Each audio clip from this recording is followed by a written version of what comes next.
Wow. So we got it. We got Lakers versus the Golden State Warriors. I did not think we were going to get this series because me personally, I truthfully thought that the Sacramento Kings were going to finish off the Warriors in Game 7. They had the momentum, they had the home court advantage, they had that crazy crowd, but they just couldn't get it done. But I think first and foremost, we got to give our hats off and give kudos to the Sacramento Kings.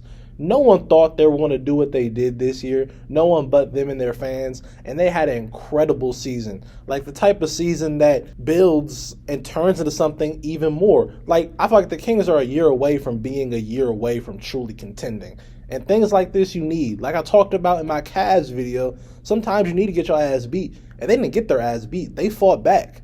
They fought. They had a chance to win. They just couldn't do it.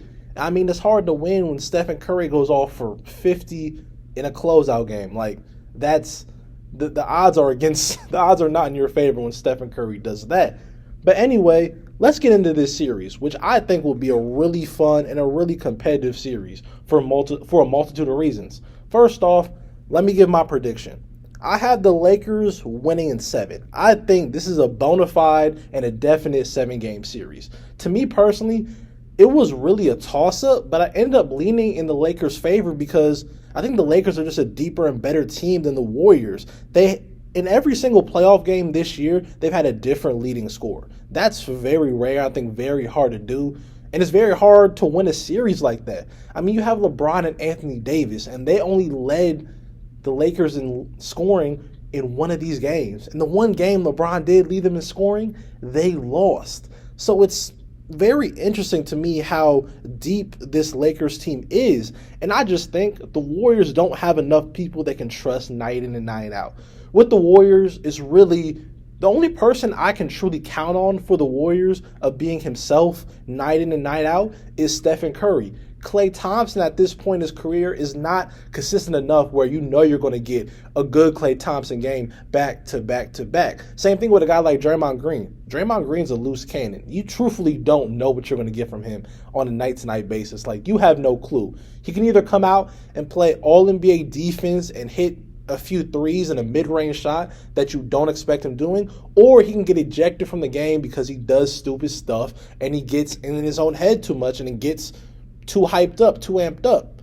And then you have like a guy like Jordan Poole, which you truthfully don't know what you're going to get. You rely on young players, and young players in the playoffs are never consistent, and it's not their fault. They're just young players. I don't think the Warriors have the depth to match up with the Lakers. And I think overall in a 7-game series, that's what it's going to come down to. Now, I'm not saying that the Warriors have no chance. Like I said, this is a 7-game series where if the Warriors won it, I would not be surprised. And the one thing, well, not the one thing, the main thing the Warriors have going for them is the Lakers' defense. I understand that the Lakers' defense is actually really good and much improved ever since they made those trades, especially acquiring a Swiss Army knife like Jared Vanderbilt to be a part of your team. But the Lakers still have bad defensive habits. They still tend to stand around and not communicate. And when you're playing a team like the Golden State Warriors that move, not communicating and standing around is going to hurt you. And I believe while the Lakers are a really good defense, they tend to rely on Anthony Davis cleaning everything up too much.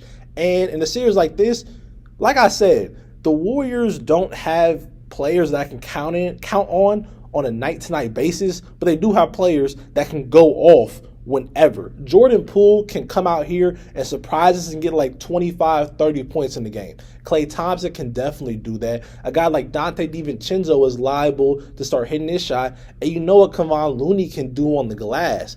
I think the Lakers defense will be an issue for them because, like I said, they have bad defensive habits. And I don't know who they're going to put on Steph. Like I said, the Lakers have bodies, but they don't have a bona fide defensive guard stopper. They don't have that. Like Jared Vanderbilt, are you really going to put Jared Vanderbilt on Steph and have him running around? I mean, you can put like Austin Reeves, Troy Brown Jr., Malik Beasley maybe, D'Angelo Russell at times, Dennis Schroeder. Those are bodies, but are those really good options?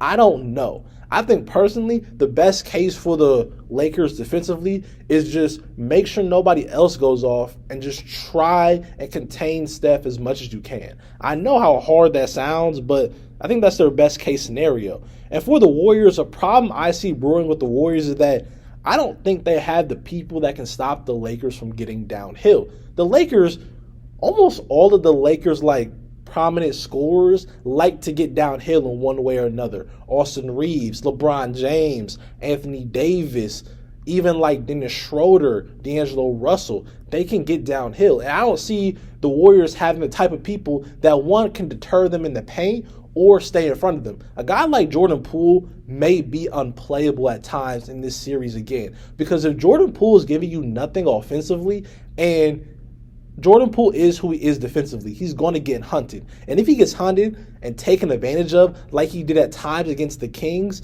it is going to get bad for the Warriors because LeBron's going to hunt him. D'Angelo Russell, Austin Reeves, Rui Hachimura, even Dennis Schroeder are going to attack him and get buckets on him. And I don't think they have a paint deterrent that's going to stop a guy like Anthony Davis. And honestly, Anthony Davis is the key in this series for the Lakers. There is nobody on the Warriors that should be able to stop Anthony Davis.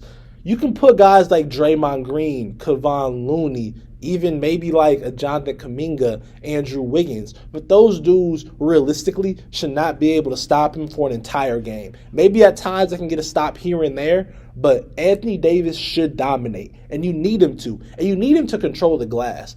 A guy like Kevon Looney is so important for the Warriors. He's so important for the Warriors because he gives them so many second chances. And for that offense, you don't need them getting second chances. I need Anthony Davis to take Kevon Looney out of this series. Domantas Sabonis didn't do it at all. If anything, Kevon Looney took Domantas Sabonis out of the game. AD has to make Kevon Looney a non-factor on the glass. And I know Kevon Looney is still going to get his, but Anthony Davis just needs to control the glass. He is the key. Now, for the Warriors, will you get offensive help for Steph? I know Klay is liable to go off. I know you can maybe get a Jordan Poole game, but who else night in and night out is going to help Steph? There was times in the Warriors versus Kings series where it was just Steph that we could rely on to get a shot, and you're going to need someone else to catch fire and hit their shots. I know Klay can, but Klay can, at this point in his career, with the injuries that he has gone through and just all the things he's gone through, it's unfair to expect Klay to drop 25 plus every night. It's unfair to him. And I think in this series, a guy like Andrew Wiggins is key. If Andrew Wiggins can attack and be effective offensively while also being the defensive player and rebounder that he can be, that will be huge for the Warriors. I also think this is a series where you can play Jonathan Kuminga again. I don't think he's going to get as lost as he did against the Kings, because the Lakers honestly don't move like the Kings do. I don't think he will get lost on defense. I think you need a guy like Jonathan Kuminga because of his length. You need bodies to throw at LeBron, because at the end of the day, LeBron is LeBron, but he's also getting up there in age. You have the bodies that you can throw at him. You can throw Andrew Wiggins and Jonathan Kuminga and at times Draymond Green at him to try and slow him down. Because as we kind of seen, LeBron is really out here conserving himself. And also, the Warriors just need to attack LeBron on defense. One thing I didn't think the Memphis Grizzlies did enough is take advantage of the fact that LeBron is trying to coast when he's on defense. He's trying to save himself. So attack him whenever you get a chance. Whoever LeBron's guarding, they should get the ball at least not every other possession, but they should get the ball with a chance to score, because at the end of the day, you want to get LeBron tired. You want to wear him down. So in the fourth quarter, he can't take over and go for 20 and 20. All in all, I think this would be a great series, but I had the Lakers winning it in 7, but I would not be surprised if the Warriors won. So please, in the comments, leave your predictions. Tell me what you think will happen this series. I love y'all. Thank y'all for all the support. Please like, comment, and subscribe, and tell a friend to tell a friend. I'm going to see y'all later. Peace.